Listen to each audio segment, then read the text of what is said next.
নানককে মনোনয়ন না দেওয়ার কারণ জানালেন কাদের।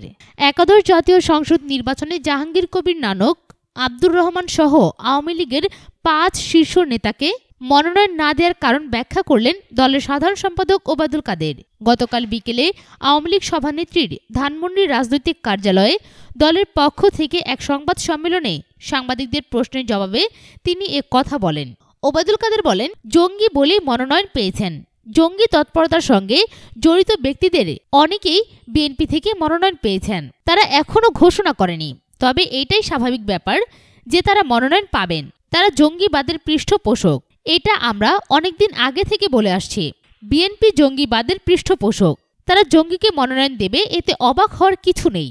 ঐক্যফ্রন্টের শীর্ষ নেতা ডক্টর কামাল নির্বাচনে অংশ নেবেন না, এ বিষয়ে দৃষ্টি আকর্ষণ করলে আওয়ামী লীগের সাধারণ সম্পাদক বলেন, আমি জানি না কি কারণ তো আছে, সে কারণটা সত্যই, সেটা সময় মতো প্রকাশ হবে। আর কামাল হোসেনকে তো ঐক্যফ্রন্টের শীর্ষ নেতা বলা হচ্ছে, কিন্তু কে তাদের প্রধানমন্ত্রী হবেন এই প্রশ্নটার উত্তর আজও জানা যায়নি। মানুষ স্বাভাবিক কারণে মনে করেছিল ডক্টর কামাল হোসেনই প্রধানমন্ত্রীর পদপ্রার্থী। মানুষের সে ধারণার অবসান হলো। এখন কে ঐক্যফ্রন্টের প্রধানমন্ত্রী পদের দাবিদার, এটা আবারও জানতে ইচ্ছে করছে। একটা দল, একটা জোট নির্বাচন করছে, সামনে কে কে নেতৃত্ব দিচ্ছেন?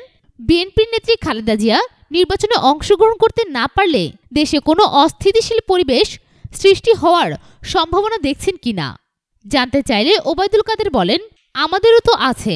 আমরা আগেভাগে আজ করতে পেরে কক্সবাজারের বদির মতো অনেককেই মনোনয়ন দেইনি। হাইকোর্টের এই রায়কে স্বাগত জানাই। আপিল বিভাগও এই সিদ্ধান্তে অটল, এটাকে আমরা স্বাগত জানাই।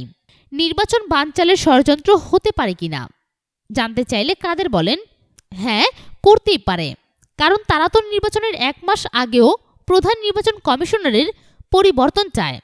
উৎস bdjournal.com। সব খবর সবার আগে পেতে ফ্রিকি নিউজের সাথেই থাকুন। ধন্যবাদ।